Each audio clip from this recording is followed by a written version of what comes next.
This is David Wildman with another episode of BTech. This time, we're talking about super slow motion video.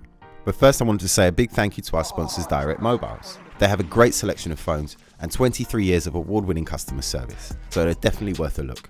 Check the description below and you'll find a link to their website, where you'll find some fantastic deals on the latest and greatest handsets. But right now I have a super slow-mo challenge for you. Some of the latest flagships are capable of shooting 960 frames per second super slow motion video, which for a phone is incredible.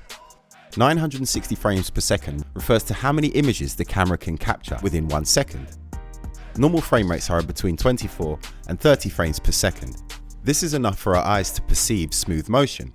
So when you shoot at 960 frames per second and then play it back at 30 frames per second, time is slowed right down by 36 times. That allows you to see details that were just too fast to see with the naked eye. It really is an incredible effect, and the results are fascinating to watch.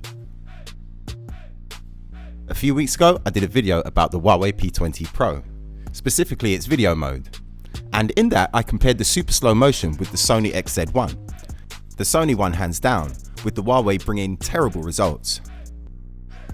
So in this video, I'm going to compare some of the best phones, the Huawei P20 Pro, the Sony XZ2, and the Samsung Galaxy S9 Plus. The Huawei P20 Pro shoots 960 frames per second at a resolution of 720p, as does the S9 Plus. However, the Sony can shoot very short bursts at 960 frames in 1080p. So that puts the Sony 1 point ahead straight away. But for this test, to keep it fair, we'll be using them all at 720p. First up is the Samsung, and as you'd expect, the Samsung performs perfectly, allowing you to see each raindrop in motion.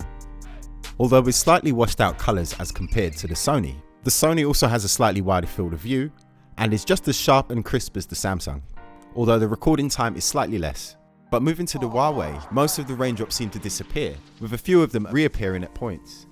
You can't clearly see any of the raindrops moving, with most of them being a blur, the ones that are there. And when it goes back to full speed, it seems as though there's a lot more raindrops than there was when it was in slow motion. Strange results from the Huawei.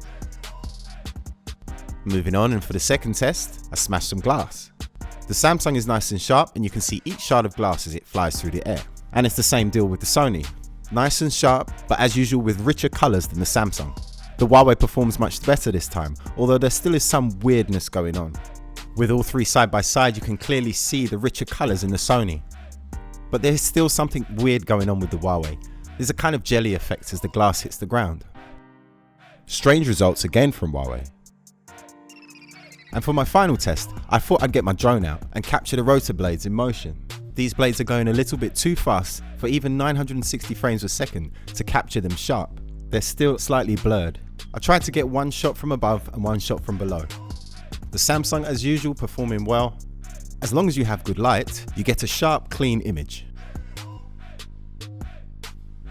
Moving on to the Sony, and again it delivers awesome super slow motion, perfectly sharp in the daylight.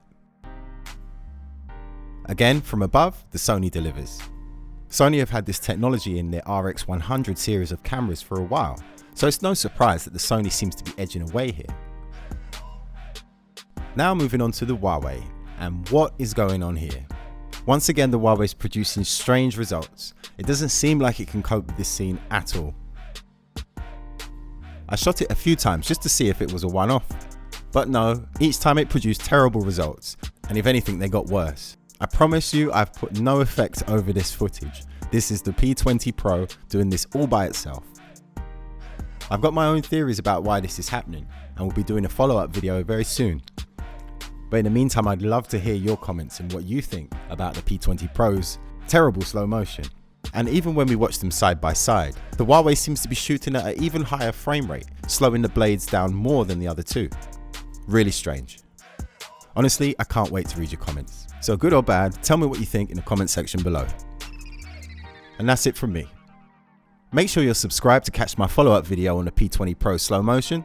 Leave a like or a dislike, and I'll see you next time.